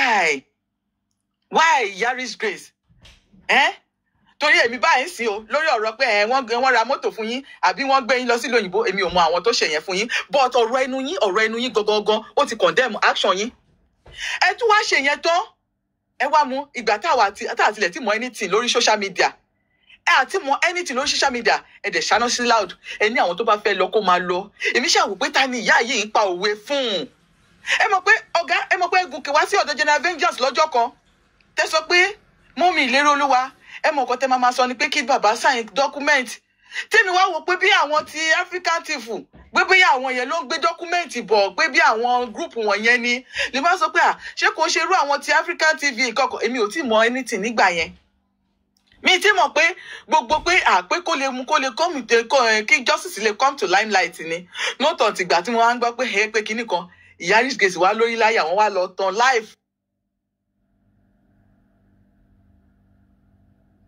fún àwọn tó ti ń fight justice yìí láti day one wá lọ sí live fún wọn ó ní àwọn tó bá fẹ́ lọ kán máa lọ pé kinní kan so ìyá Rich Grace ṣé ẹ̀yin lẹ ń ṣe fún bàbá ni ṣé ẹ̀yin lẹ fẹ́ gbé justice fún bàbá ni ṣé Relú ló fẹ́ fún justice ní bàbá ni àbí Jẹ́tọ́lá ló fẹ́ fún bàbá ní justice ni no wonder wọ́n dissolve group Jẹ́tọ́lá ò lọ torí Jẹ́tọ́lá ló ń fún wọn ní ọwọ́ ló ń fún wọn ní feedback ló ń fún wọn ní gbogbo ẹ̀ lágbára Ọlọ́run mo pray o pé Ọlọ́run máa yọ bàbá nínú àjàgà tó ń kóra wọn sí o torí àjàgà burúkú ni wọ́n wà yìí o inú bondage gidi ni bàbá wà o ṣé ẹ ti wá rí ẹ̀yin olórí burúkú olùlẹ̀ tẹ́ sọ pé àwọn critical thinkers ló kejì bàbá àwọn ni òṣèké ṣe kinní kan tẹni kinní Bukky Jesse ló kejì bàbá because I was on Papa Bingo platform recently tó sọ pé move tí àwọn critical thinkers take yẹn go wà òkè gan gidi pé is a perfect move pé torí pé kíni pé tí bàbá bá mú pé tí bàbá bá sign paper yẹn kó máa lè fún àwọn yẹn ní avenue àti ṣe the needful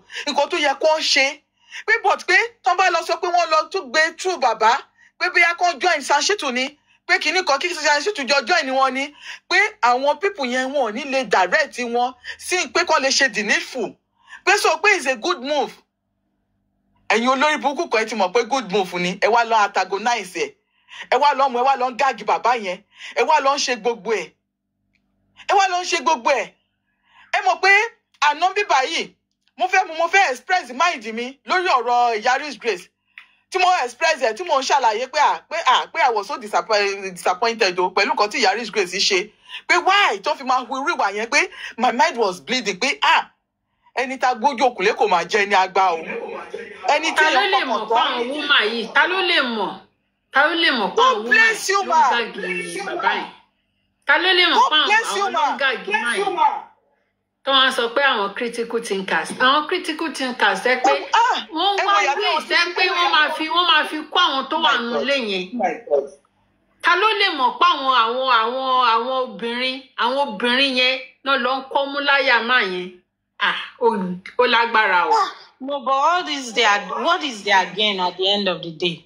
Their gain is àtẹnujẹ. No, would they be happy like they eventually give Baba a child that's not really his? I don't really understand though. It's strange. Like, what is their gain? What is the aim?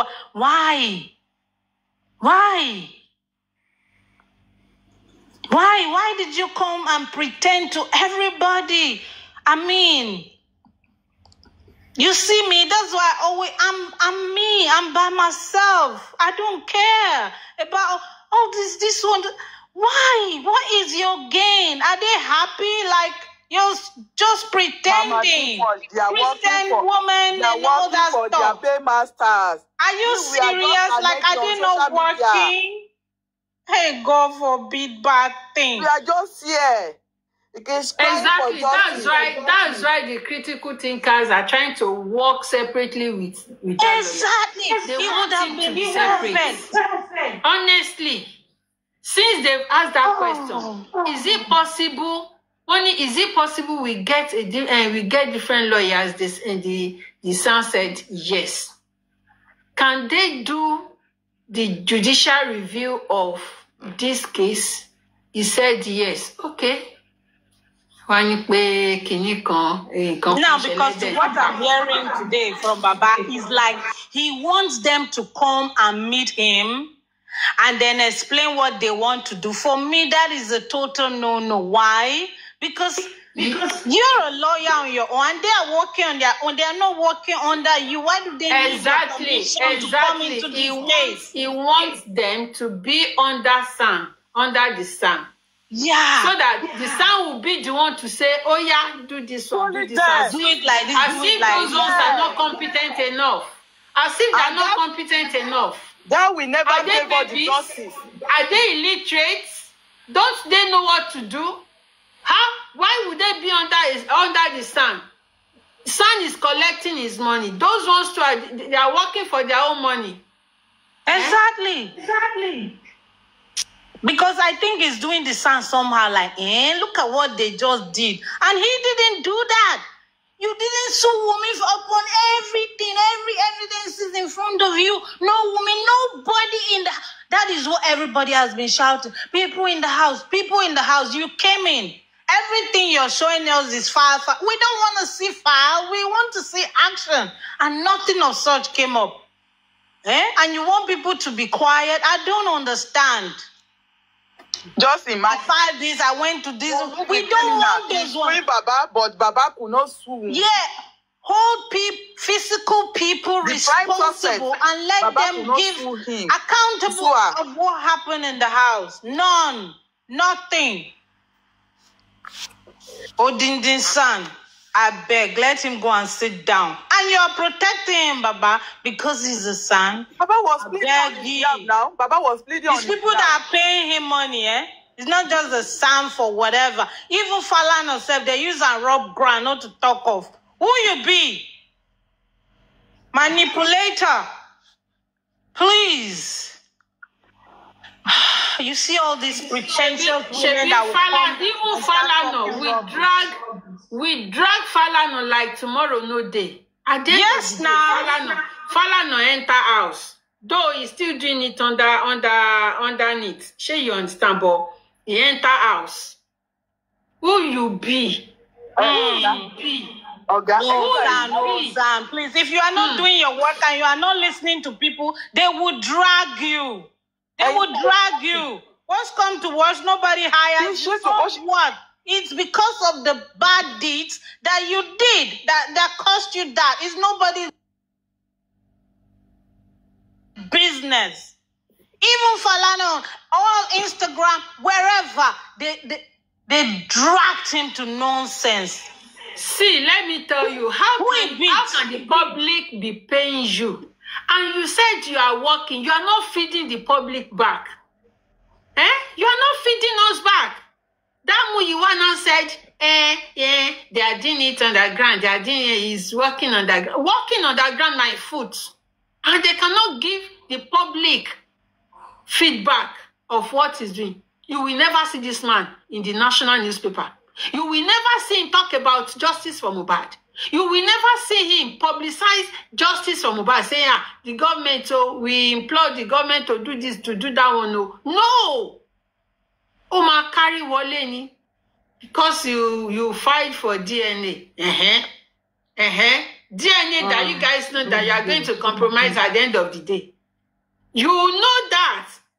Shebi the other time, they know that Eniyan Shoro was going to make the DNA compromised. That was why they quickly approve it. This one again, they approve it because they know what they will do. They know now, Shebi, they cry say na no one DNA. Okay, you want abroad? Go to the third heaven, go and do it. Go and do it. You are coming to meet us now. They know what they wanted to do. So a son came out of one Ikini, is that enough? DNA, is that enough? Monica, they say you should arrest those people in the house. You are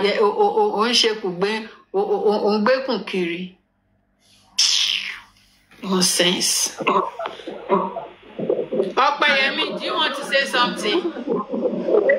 Sorry, my Kalema. Sorry. Irọ́ mo ti dé ti pẹ́ o network ló já mi o. Pé ti dé ti pẹ́ orúkọ mi nle.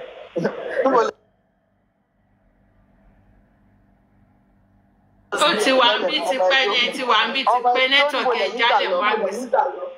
Wọ́n ti pè yín. Network ni mà. Ẹ Kalema. Nǹkan tèmi máa sọ ni pé ẹni tá kọ́ níkà tó hùwà ìkà wà nínú ẹ̀ ni ò ṣe rí bàbá gangan bá ṣe wà yẹn wọ́n kọ́ wọn níkà bọ̀ ìkà wà nínú wọn bàbá ní ìgbéraga wà nínú ọ̀rọ̀ wọn ó dẹ̀ ti pọ̀ jù. Nǹkan tó dẹ̀ jẹ́ kí bàbá máa ṣe bẹ́ẹ̀ yẹn ni pé èèyàn kan sọ̀rọ̀ pé bàbá fẹ́ máa feel like celebrity tó tọ́ dẹ̀ ni wọ́n fẹ́ máa ṣẹ̀ṣẹ̀ bí ẹni pé celebrity làwọn So máa ń ṣe Mohbad kò sẹ́ni tó dá bàbá mọ̀ àmọ́ wọn rárá kò sẹ́ni tó dá wọn mọ̀ kò sẹ́ni tó mọ̀ wọn o ìgbà tí wọ́n máa gba owó tó máa gbowó DNA ńgbà yẹn gbogbo yín lẹ jẹ́ the best lójú bàbá ńgbà yẹn náà máa ṣe sister Comfy a máa pàdé ní kinní kan wọ́n máa ṣe ìgbà yẹn ṣòṣì ńgbà yẹn o ìgbà tó di pé wọ́n ti pé DNA wọ́n ti jọ lọ settle tí wọ́n ti lọ settle gbogbo underground ó ti di pé àwọn kan ti ń ṣòṣì ó ti di pé wọ́n ti ń ṣòṣì bàbá gangan wọ́n ní tiwọn lára wọ́n ní títí wọn lára fúnra ara wọn àdẹ kì í ṣe ọdẹ gbogbo wọ́n ń gba owó ìgbà tó máa gbowó wọ́n gbowó underground wọ́n gbowó ní abẹ́lẹ̀ lọ́wọ́ anybody o ojú táyé náà fi gbowó ìgbà tán gbowó tán ó di pé wọ́n fún Sanṣítù tó ń fún bàbá ní feedback ṣé bàbá gan bọ́ síta wá fún wa ní feedback iṣẹ́ tí Sanṣítù ń ṣe nǹkan tó ń jẹ lọ́wọ́ òun nìkan ni bàbá yẹn mọ̀ nǹkan tó ń jẹ lọ́wọ́ náà mọ̀ àbúrò mi tó tẹ̀lé mi àti ò sọ̀rọ̀ nítorí ọ̀rọ̀ bàbá láti last year wọ́n bá wa sẹ́tù ẹ̀ mú ní láyé kò lè ṣẹlẹ̀ sẹ́ èmi mo lọ ó nínú compound wa àwọn èèyàn méjì ni mo convince nítorí bàbá gbogbo wọn náà tí wọ́n gbálẹ̀kùn mọ́ mi lórí ipe ṣé mo ti rí iṣẹ́ ẹ ti rí ṣóòtì bàbá ṣe fún yín tó ṣe fún gbogbo yín bàbá gangan ò dá fúnra ara wọn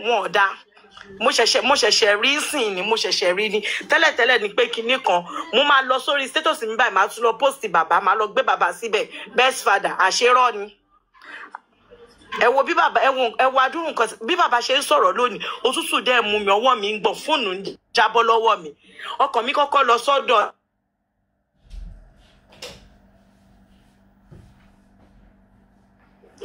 network Ọpẹ́yẹmí. Please, can you hear me? Gbogbo bí ni ma ti máa rí sexy mi kiri. Gbogbo bí ni mo ti máa rí sexy mi kiri. Kálukú tó ń rí bàbá gan èèyàn ta kọ́níkà ni wọ́n bọ́ ṣe wà yẹn wọ́n kéèyàn gidi wọ́n ládùúrú gbogbo báwo èèyàn ṣe dúró tì yín tó ìgbà táwọn kan wọn tó dúró tì yín yẹn àwọn lẹ fi ń ta yín gbà kó lẹ́yìn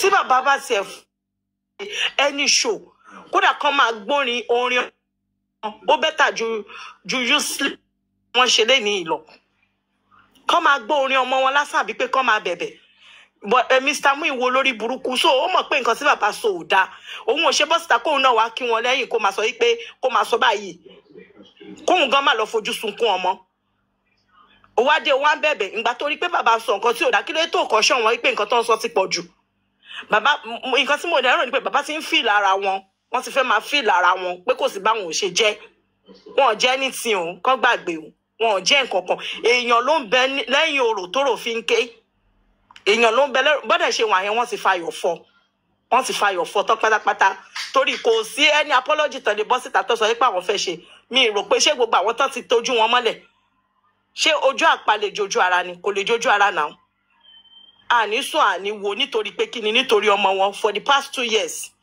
kí ló ṣẹlẹ̀ ẹ̀ wọ́n á béèrè lọ́wọ́ tiwa pé ṣáwọn èèyàn ń kú nínú fámìlì wa ni ẹ máa gbọ́ ìbéèrè òṣì pé ṣáwọn èèyàn ń kú àwọn èèyàn tó ń kú nínú fámìlì tiwa wọn ò pa wọ́n nípakúpa ọmọ kékeré òde ń kú nínú fámìlì tiwa ìran tiwọn ló ti ń ṣẹlẹ̀ kò ń ṣẹlẹ̀ lọ́dọ̀ tiwa ẹ wọ́n á pariwo ìṣẹ̀dá yín tí ò ríran rí yín nígbà tó máa pọmọ yín sọ sígbó ẹ̀dẹ̀ wọ́n á sọ̀rọ̀ yìí pé ìṣẹ̀dá tiwa máa sùn á gbé Ìyábọ̀dà ni ó máa sùn àwa náà ní ìṣẹ̀dá tiwa jọ ipe ìṣẹ̀dá wo ni ìṣẹ̀dá wọn àwọn wo náà bá wí gbogbo èèyàn lẹ́gbẹ́ wọn ìgbéraga ti wọ̀ wọ́n láṣọ o ó ti wọ̀ wọ́n láṣọ ìgbéraga ló dẹ̀ síwájú parun bọ́n ṣe wà yẹn ìran aláìmoore nìran wọn ìran aláìmoore ni ìjọ tó bá ti fẹ́ ṣe àwọn ṣó tó ẹ̀pà gbogbo àwọn nǹkan tó ń ṣe fún wa ó máa ń dùn wá bá a máa overlook ẹ̀ a tún máa bọ́ síta a tún máa sọ fún wọn kán fọ bàbá kíní kankan máa sọ gbogbo ẹ̀ ó máa ń dùn wá bá a máa ń gbé kúrò bọ́ ilé ìtàn ṣe yìí ọlọ́run wọn ti jẹ́ tán wọ́n tẹ̀ ti jẹ́ tán kò tẹ̀ sí nǹkan tán lè sàn pa wọn mọ́ lémi o kò sẹ́ni sì tán lè sàn pa wọn mọ́ fún mi. Sister Comfy ọlọ́run á dúró tì yín ẹ̀ ní fọmọ wá justice lágbára ọlọ́run. èmi tó jẹ́ pé the same thing náà ni èmi àti third born wa a wà in the same a wà in good accord torí bàbá Mohbad a àwa in good accord torí bàbá Mohbad tí mo sọ pé ṣé aṣẹ́wó náà ìwọ náà ti gbégbá aṣẹ́wó ṣé Wùmí ló ń support yín sí àní bàbá yẹn ò fẹ́ justice sẹ́ ìmú sọ fún yín kinní kan àní má yẹn ò fẹ́ justice mo ní gbẹ́nu ẹ̀ sọ níjọ́ yẹn bíi pé ká jà lórí fóònù lórí family group call tá a máa ń ṣe. sọ fún àbúrò mi nìyẹn sister confirm I need to keep bó jẹ́ single mother bó ló ṣe ń ṣe bó ṣe ń ṣe torí ẹ̀ ní òṣèlú bá mi sọ̀rọ̀ mọ́ títí dòní. àní kò láti gbà yẹn tó ti sọ ọ̀rọ̀ yẹn tí àìmọye ìgbà tá a máa ní group call tá a máa ní family kinní ó dẹ̀ máa wà ń bẹ̀ báyìí àní sọ̀rọ̀ síra wa ó dẹ̀ máa wà báyìí òun náà ó máa calling àjọ máa wà lórí kinní àní sọ̀rọ̀ síra wa kò ní kí mi ní ṣe bíi pé mo rí tí mo bá débẹ̀ tí mo bá kẹ́ everybody tí mo kí màmí kinní kan màmí ti sọ̀rọ̀ kinní kan èmi náà náà máa blame kinní kan ìtẹ̀mí ìtẹ̀ dáhùn ti torí bàbá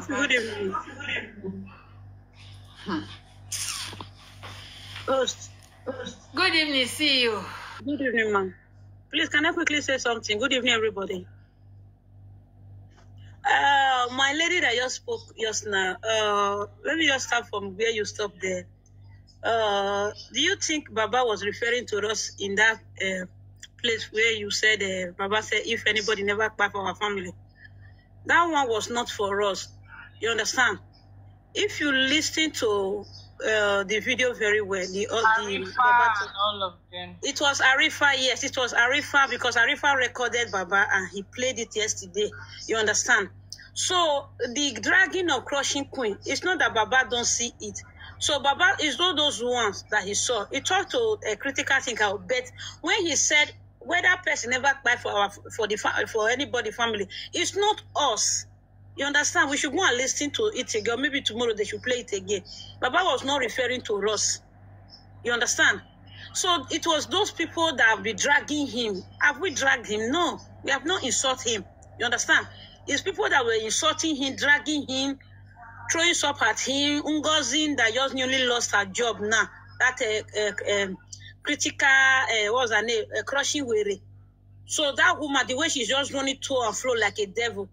So it's she and Papa Bingo that Baba was referring to, not us, because I heard it from another platform. One lady Baba said he was referring to us. Not us, man. Not us. No. Let me clear that place. He said some people are seeing vision. Some people are dreaming. Some people are saying they are seeing Mohbad. He was referring to us. Baba, please, let's call the spade a spade. No, it's not us, man. No, it's not us. I don't want that. For me, I don't want to give this man chance again. It's not me. You understand? Justify your phone now. In the gap of for other people, it's not us, Baba, we're referring to. You understand? He throws up, but those one was not for us. The one he that because if you listen to the way he put those words, you understand? It started with Arifa's audio that he recorded 2023. Then he now talk about the people that have you been hearing what Paparano have been saying about the man? He slept with this one. He give person belle, ne moli bon for ne meli go remove belle, all those. But anytime Baba come and they only talk about all those things, it's not good that they should be using all those things to be joking. You understand? To the extent when he now said it's a letter, was not talking to us that you are thinking maybe he will not talk because they have not referred, that he have not answered anybody. Have we insulted him? No. So he said because he have not replied to us, replied to the people who are insulting him, who are dragging him, saying negative things about his name. What about his spirit? So since we have not insulted him, we have not cursed him, we are not dragging him, so why should we be accepting that one that Baba was referring to us? That one was not us. So before Mr. Muyiwa said the critical thinker lawyer should see should meet with this person's a lawyer, Sam Shitu, you understand? Plus the 100 million he was saying. When I said this submission in another platform, they said it was Bukky Jesse, but for me it was Paparano because the others one even they always say Baba collected 300 million from their account. I don't know who donated the 300 million or 200 million. Paparano always write on his platform. You understand? So those shop was not for us. Say person never buy before for our family. It's not me, it's not you. You understand? If you feel like you want to still support you, you can still, if you can't, you don't want to go, no problem. But say it's for us. No, we should not accept that one. It's not for us. Because you have done good to him. It's not bad that you did to him. Just stop defending this man. I'm not defending. What me I understand. You understand? I'm not defending him. You are defending him. No, I don't like it. No, ma. You are defending him. I don't like it. Opeyemi. He's talking to us generally. No, Opeyemi. It's not Opeyemi. Yes, ma'am. Opeyemi, ẹ jọ̀ọ́ bá wa calm down, ṣẹ́gbọ́. Ẹ jọ̀ọ́ bá wa calm down, ṣẹ́gbọ́. Ẹ jọ̀ọ́, ṣó ti yé To yín. buttress CEO, I actually listened to Baba. Do you know that on the live, there are things he said, I wanted to write this name we are calling Arifa underneath. I got where he was coming from. Because day before yesterday, for the past 3 days, it's been Baba dragging in those people's life. Yesterday, this guy actually still came out, Arifa, with Lagata and there's nothing they didn't say in this life. There is nothing.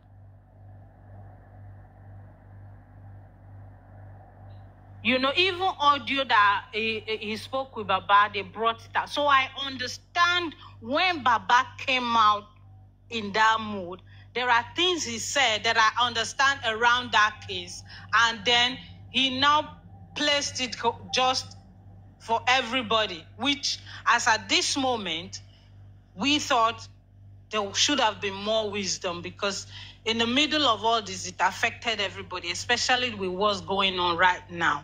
You know, I don't really think he handled it well, even if I didn't directly accept the jabs he was throwing to us. I know where he was directing it to, even if it wasn't really... Okay, Marcel, sorry, let me just interject a little bit. Okay, do you know that there is a lady that came out from, she said she's a Jamaica woman that says she has a baby for Mohbad.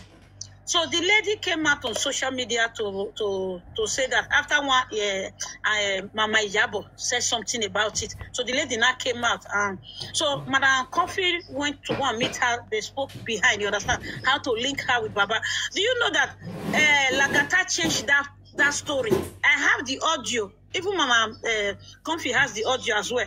You understand? Everybody, they caught it. Lagata was playing it in his live video. He changed it. He said the girl have done DNA with Baba already.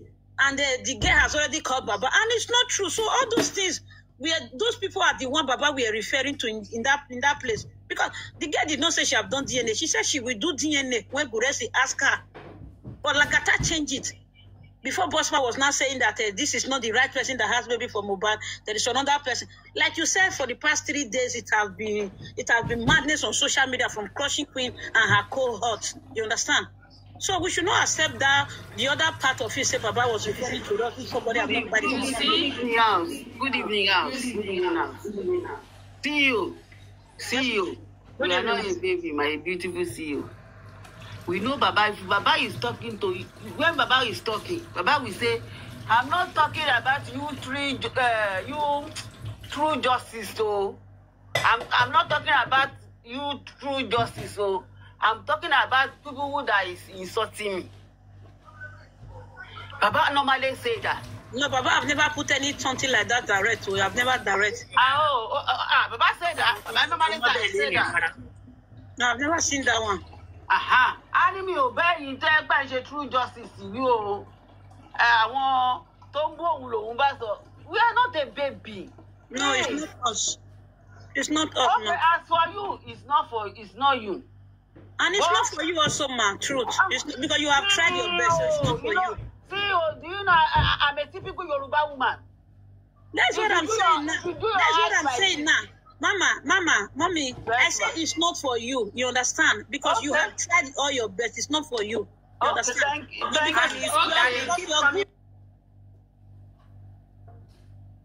For them one by one.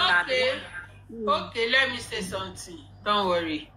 let ó me dẹ̀ say wá fún wọn lẹ́yọ kọ̀ọ̀kan ó rántí gbogbo ibi tẹ́bíbọ̀dì sọ̀rọ̀ sí kò dẹ̀ ń ṣàwa nọ́mbà wọn. don't worry if not tí ì bá ń ṣe pé nǹkan tó ṣẹlẹ̀ ni nǹkan tó ṣẹlẹ̀ ni ẹ̀yin má worry, you just keep calm. Let's understand. Just let's keep calm. Ṣó ti yé yín? For now, please, ẹ jẹ́ ká keep calm. You get? Ṣé rí ti tàwọn arífà yẹn, ti Ngozi, ti gbogbo ẹ̀yin náà ṣàmọ̀, it is when something is like this, and when there is pandemonium like this, it is when you will see Arifa. Sure, you get this is content for Arifa and for Ngozi. Shebi, you've been seeing Ngozi for days now. You've been seeing her because kini ulabaluwa, but immediately there is peace everywhere. Ngozi will enter house. You will not see Ngozi until when there is woto. Sure, you understand? Please, ẹ jẹ́ ká calm. Ṣó ti yé yín? Let's keep calm. Ẹ fi gbogbo wọn yẹn, as in ẹ fi wọ́n lẹ̀. Just leave them. Ẹ fi gbogbo wọn lẹ̀. Ṣó ti yé yín? Ìtì ọ̀gẹ̀dẹ̀ lọ̀rọ̀ wọn. Kò tó nǹkan téèyàn yọ àdá tì. All those Arifa, who will not know that Arifa stand for lies? Arifa stand for propaganda. Lagata náà pa pẹ̀pẹ̀rọ. So just leave them. They love to manipulate. Sherry, àwọn yẹn kọ́ ni bone of contention right now. Ṣó ti yé yín? Àwọn yẹn gangan kọ́ ni bone of contention. Tí nǹkan bá ṣẹnu, even tí nǹkan bá tún ṣẹnu rẹ̀ ń sìn lọ́la ń sìn, ẹ̀rí gbogbo wọn máa sá eré kàbàkàbà wọlé padà ni, because kò ní sí nǹkan kan tó máa sọ. There won't be any room for propaganda. No. Irọ́ yẹn tán wá káàkiri ṣẹ́rí tán bá ti rí pé wọ́n ti wá fún bàbá yẹn, ẹ wá máa gbọ́ irọ́ oríṣiríṣi tán lọ wọ́n máa bẹ̀rẹ̀ sí ní máa pa irọ́ oríṣi àti tó jẹ́rọ́ àti tó jòótọ́. Do you understand? Because they don't stand for the truth. Let's get. So let us ẹ jẹ́ ká keep calm.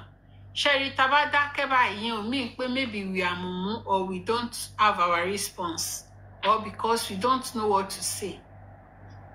Torí wọ́n ní ìsọ̀rọ̀ ní gbèsè, but taba ṣe mute, ṣó ti yé yín, does not mean that we are fools or we don't know to respond to ọ̀rọ̀ téèyàn bá sọ. It's get. So Ọpẹ́yẹmí, ẹ jọ̀ọ́, ẹ jẹ́ ká calm down. Ọ̀gá mi ọmọ màámi, èmi fẹ́ dúpẹ́ lọ́wọ́ yín. Ọ̀gá mi ọmọ màámi, èmi fẹ́ dúpẹ́ lọ́wọ́ yín pé lórí ọ̀rọ̀ justice ọkọ mi ò sá lọ. Ibi tí mi ti ní gbára lẹ̀ tó pé ọ̀rọ̀ justice mi máa ganu sísẹ́ máa ní kí má ṣe bẹ́ẹ̀ mọ́, rọra gbé ara ẹ lẹ̀ o. Jẹ́ kí ọkọ ẹ ṣe tó má ṣe rú ẹ̀ mọ́. Mo dúpẹ́ lọ́wọ́ yín ọ̀gá mi o. Ọkàn tí yín náà balẹ̀ ilé yín ò ní dàrú. Wọ́n ti ní tí àparí kinní kan bá ń fi ilé wọ kinní kan, òwe ilé ti yá ni. Ṣẹ́rí téèyàn bá lówó lọ́wọ́, ìwọ oníwà lòun. Gbogbo yẹn náà wà òkè. Ẹ ṣé ọ̀gá mi, èmi ṣáà dúpẹ́ lọ́wọ́ yín. Tọ́lọ́hun ò ṣe mí lé nìkan, ọmọ máa rí ọkọ tó máa tẹ̀ mí lọ́yàn lórí ọ̀rọ̀ justice. Àìmọye èèyàn tí mo ti bá jà. Mo máa wọ school ní Wednesday ní ìsìn ìrònú ti bá mi. Ìrònú ti bá mi, àwọn ọmọ kíláàsì mi máa déédéé mi pé yá mo bá ṣé òun báwọn sọ fún ẹ pé bàbá ẹ̀yẹn onírọ́ ni ẹ kò fẹ́ justice. Ìrònú yẹn gangan bá mi. Tẹ́bá mọ bí fóònù mi ṣe ń ríǹgì lénìí. Ṣùgbọ́n tó dùn mọ́ mi inú ni pé ọ̀gá mi mo kú lọ́fẹ̀ẹ́ rẹ̀ dà yín. Winter ń bọ̀. Màá máa dá sùn. Ọlọ́run ṣe ọ̀gá mi kọ́ ilé gbogbo yóò ní dàrú, ọkàn yín abalẹ̀ ṣe o. Ilé ti yá o, kónílérèlé o. Ó tán ó dàárọ̀ o. Okay, Eshewa. Thank you. Akpapa, good evening. I was looking for you the other time. I didn't see you. You've left. Akpapa, Good evening, my people. No verse, my. I never see a day good shop. I don't carry you now. Where do you me?